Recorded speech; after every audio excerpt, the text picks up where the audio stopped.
ముస్లింలను బీసీలో గుర్తిస్తే హైదరాబాద్లో ఘోరమైన అన్యాయం జరిగింది హిందువులకి. అలా 30 మంది జిహెచ్ఎంసీ ఎన్నికల్లో 30 మంది హిందువులైన బీసీలు గెలవాల్సిన స్థానాల్లో ఇలా ముస్లిమ్స్ గెలిచిరు. వాళ్ళ మీరు 10% రిజర్వేషన్లు ఇచ్చి 10% ముస్లిం బీసీలు కలిపితే ఏ గ్రామంలో ఏ వాళ్ళ సర్పంచ్ ఎవరు గెలవడు? ఇవాళ బీసీలు హిందువులు ఏ సర్పంచ్ గెలవాడు? బీసీలు ఒక్క కౌన్సిలర్ గెలవాడు, ఒక్క కార్పొరేటర్ గెలవాడు, ఒక్క జెడ్పీటీసీ గెలవాడు. రాసి పెట్టుకోండి.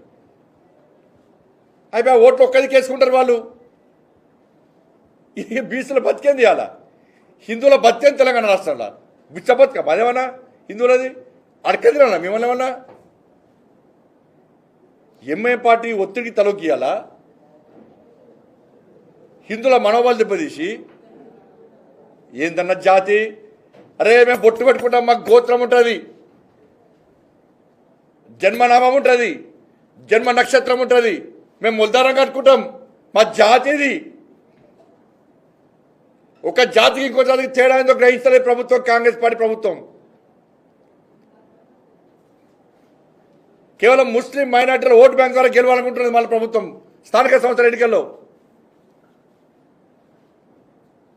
ఏమనే బీసీ సంఘాలకు అర్థం కాలే. మేము బీసీలు ఉత్తరిస్తాం, మాదే బీసీ సంఘం, మేము చెప్తాను బీసీలు ఓటేయాలనే సంఘాలు ఏడమైనాయి.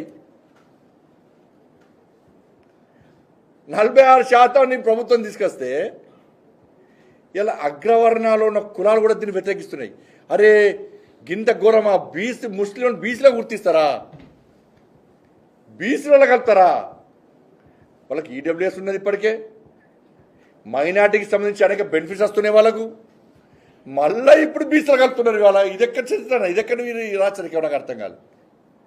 గింత రాచరికమా?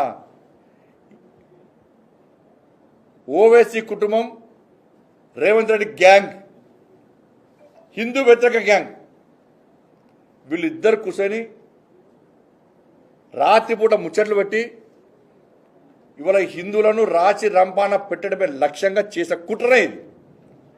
ఓవైసీ కుటుంబం, రేవంత్ రెడ్డి గ్యాంగ్ ఎట్లా కడతారు చెప్పురా మీరు? ఒక వార్డ్ ఎలక్షన్స్లలో అది బీసీ రిజర్వ్ అయితే ఒక ముస్లిం వచ్చి పోటీ చేస్తాడు, వాళ్ళు 500 ఓట్లు ఉంటే 500 వన్ సైడ్ పడితే వాళ్ళే. ఇక బీసీలు హిందువులు గెలవరు, ఇక గెలుస్తారు, ఎడగెళ్తారు, ఇక సర్పంచ్ ఏడెత్తారు, ఏడెత్తారు, ఇక గెలుచుడెక్కదు, ఇక మొత్తం వాళ్ళే రాజ్యం అయిపోతుంది. ఇక అరే హైదరాబాద్లో అన్యాయం జరిగినప్పుడే స్పందించాల్సిన బీసీ సంఘాలు, స్పందించాల్సిన హిందూ సమాజం స్పందించకపోవడం వలన ఈ పాటకు సిగ్గు లేకుండా, బుద్ధి లేకుండా ఇవాళ ఒక వర్గానికి కొమ్ము కాసే విధంగా వివరిస్తున్నారు. ఇవాళ గివ్వా రాజకీయాలు చేసేది? ఒకరిని పుట్టకోయడము. ఆ బీసీలలో ఏమైంది? అనేక కులాల పాపులేషన్ తగ్గించారు. ఇక 60 లక్షలు తగ్గించారు అంటే అనేక కులాల పాపులేషన్ తగ్గించారు. అలా ఆ కుల సంఘాలు పెడుతున్నాయి. వాళ్ళ మా పాపులేషన్ ఏంటైంది? కేసీఆర్ సర్వే చేసినప్పుడు 28 లక్షలు ఉంటే ఇప్పుడు 10 లక్షలకు వచ్చింది లొల్లి. ఈడ సంపాదించారు వీళ్ళందరూ. ఏడమైంది సర్వేని? ఇలా బీసీ మంత్రులు ఆలోచించాలి, బీసీ మంత్రులు ఆలోచించాలి. ముస్లింలను బీసీలుగా గుర్తిస్తూ రాష్ట్ర ప్రభుత్వం తీసుకునే నిర్ణయానికి మీరు ఏ విధంగా ఒప్పుకున్నారు? ఇది బీసీల భవిష్యత్తులో బీసీలకు అన్యాయం జరుగుతుందా, జరగదా?